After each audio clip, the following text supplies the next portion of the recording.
Hello everyone, Jose Rodriguez back again.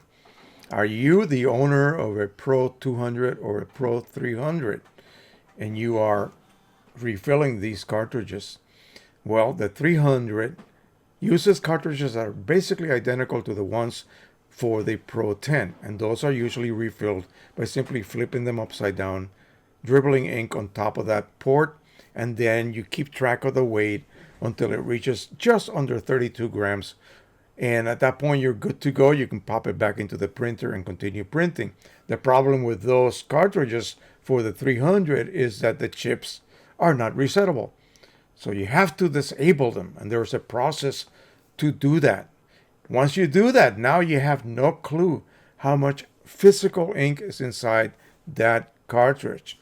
So you would think, well, I'll just, open up the lid, press the cartridge exchange button every week. Well, if you do that and you just lift one of those cartridges out and you weigh it and you figure, okay, I still have some time before I have to top it off. At that point, you might as well top it off. In fact, top all of them off. Okay. The reason is this: whether you remove just one cartridge or all 8 or 10 at one time, once you close that lid, it's going to run a purge cycle. You actually move the printer to the center. That means it's no longer parked over the purge pad. So now the bottom plate is exposed to air. And then you did the worst thing ever. You removed the cartridge. And you expose one of those little circular or oval shaped ports to air. That would be like if you had a straw, a drinking straw full of water, and you have the top plug with your finger, you can lift it out of the glass and the water will not dribble out. But once you lift your finger up, boom, that whole straw will drain and you will have nothing but air in it. That's what could happen to your printhead, that particular channel or channels. If you do all of them, then you have to purge it. You have to purge that air out. It has to do it. Otherwise, you will have issues later and you will not be happy. Unfortunately, for you to be happy, you have to waste ink. So every time you do that, it's going to result on a purge cycle activated once you close the lid again. Printhead will move to the right and the purge cycle will begin. It's like a mini cleaning cycle. And all it's trying to do is to, if any air got in, and that's if, it doesn't know that, but it has to make sure that no air is present inside that printhead. So it's going to waste ink on all 10 of your Pro 300 cartridges. Or in the case of the Pro 200, it's going to waste ink on all 8 of them. Now with the 300, there's no way that you can see, of course, how much ink you have. But on the 200, they did something really sneaky. They made those cartridges opaque. Whereas the previous ones for the Pro 100 CLI 42s are semi-transparent. You can see right through how much ink you have, but not so with the 200. So you have to do a trick. You have to take some equivalent set of CLI 42s that have been modified for refilling, and you literally have to physically swap the chips. You remove the CLI 42 chip, do whatever you want with it, and then you move, say, the yellow chip from your Pro 200 cartridge to your Pro 100 cartridge and use that from that point on. You'll have to disable it, of course. There's no way to reset it either. Very sneaky. But at least you can remove one. Say, for instance, after many cycles, you realize that a set of particular colors are the ones that you use the most or the quickest.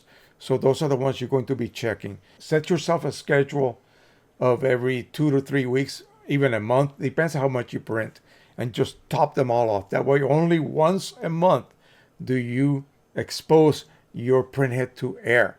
And of course, just like the other situation, once you close that lid, a purge cycle is triggered. But at least you won't be doing it, blindly every week, or just doing one cartridge at a time. That would be crazy, especially since you cannot really reset these chips.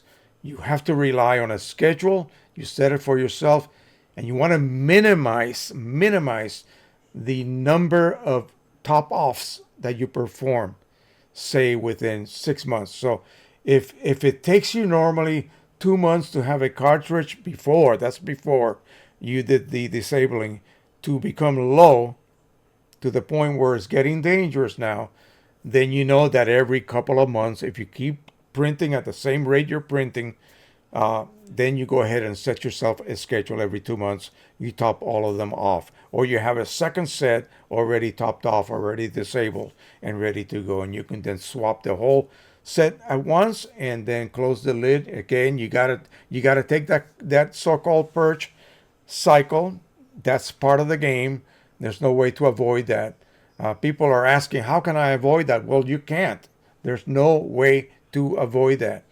You see? So the only way would be if you had some kind of continuous ink system. Imagine if that existed for these Canon printers. It does actually for the Pro 100 and the Pro 200. And that means that you can just physically see the tanks outside the printer. If they have ink, you're good to go. You just have to disable your chips. There's no such thing as an auto reset chip for these types of printers. So you disable your chips, and as long as you have ink on the external containers, you're good to go. Is there something like that for the Pro 300? I think they're trying to come up with one of those as well. But yeah, that's it. That would be the only way. You would never have to disrupt that cartridge from that printhead, so you never expose it to air. You see what I mean? Yeah, you expose it to air while you're printing, but you're not removing a cartridge and having that whole channel just drain off. That's what happens, and that's why it has to purge the air out of that channel out and replace it with ink. Okay, keep that in mind. All right, that is it for now. Thank you so much. Don't forget to subscribe, share, and like. And as always, happy printing, everybody. And in this case, refilling, and do it carefully. Bye-bye, everyone.